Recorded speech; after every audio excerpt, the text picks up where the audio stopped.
तो दोस्तों ये उस अक्षय की कहानी है जो हर तरह के नशीले पदार्थों का सेवन करता है और उसकी इस लत से परेशान होकर उसका बाप एक दिन उसे एक डॉक्टर के पास लेकर जाता है और फिर वो डॉक्टर उस अक्षय से पूछता है कि उसका नाम क्या है, पर वो नशे में इतना धुत होता है कि अपना नाम भी नहीं बता पाता है। फिर डॉक्टर उसके बाप से पूछता है कि इसको ऐसा क्या हो गया है, तो फिर उसका बाप बताता है कि सर ये नशे जो है करता है हर तरह के और इसी वजह से इसकी ऐसी हालत है। तो डॉक्टर इस बात को समझते हुए फिर उसे बताता है कि बेटा अगर ये इस तरह के सारे नशे करेगा तो फिर इसकी किडनी, लीवर और हार्ट कुछ भी डैमेज हो सकता है और ये समय के साथ जो है बहुत गंभीर बीमारी हो सकती है।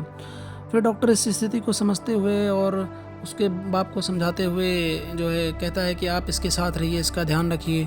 और फिर मैं कुछ दवाएं लिख देता हूँ, आप वो दवा ले लीजिए और फिर ये दवा लेने के बाद 6 महीने बाद आप आइएगा तो फिर हम इसको देखते हैं। इस तरह से एक दिन फिर क्या होता है, अक्षय अपनी माँ को लेकर कहीं जा रहा होता है और वो फिर उस नशे की हालत में गाड़ी से उसकी माँ का उसके साथ एक्सीडेंट हो जाता है और एक्सीडेंट होने की वजह से माँ के सर में गंभीर चोट लग जाती है। फिर वो लेकर अपनी माँ को अस्पताल जाता है, जहाँ पर डॉक्टर की लाख कोशिश की जाती है कि उसकी माँ को बचा लिया जाए, फिर भी उसकी माँ को डॉक्टर नहीं बचा पाते और वो जवाब दे देते हैं। उसके बाद अक्षय जो है बहुत ही दुखी होता है और इतना दुखी होता है कि वो 2-3 दिन तक खाना नहीं खाता है और रोता है। फिर डॉक्टर जो है उसको समझाता है कि ये बेटा ये तुम्हारी नशे की हालत की वजह से ऐसा हुआ है और तुम अगर नशा नहीं करते तो तुम्हारी माँ के साथ ऐसा एक्सीडेंट नहीं होता और उसको ऐसी चोट नहीं लगती और आज वो शायद ज़िंदा होती। फिर ये समझते हुए उसने प्रण किया,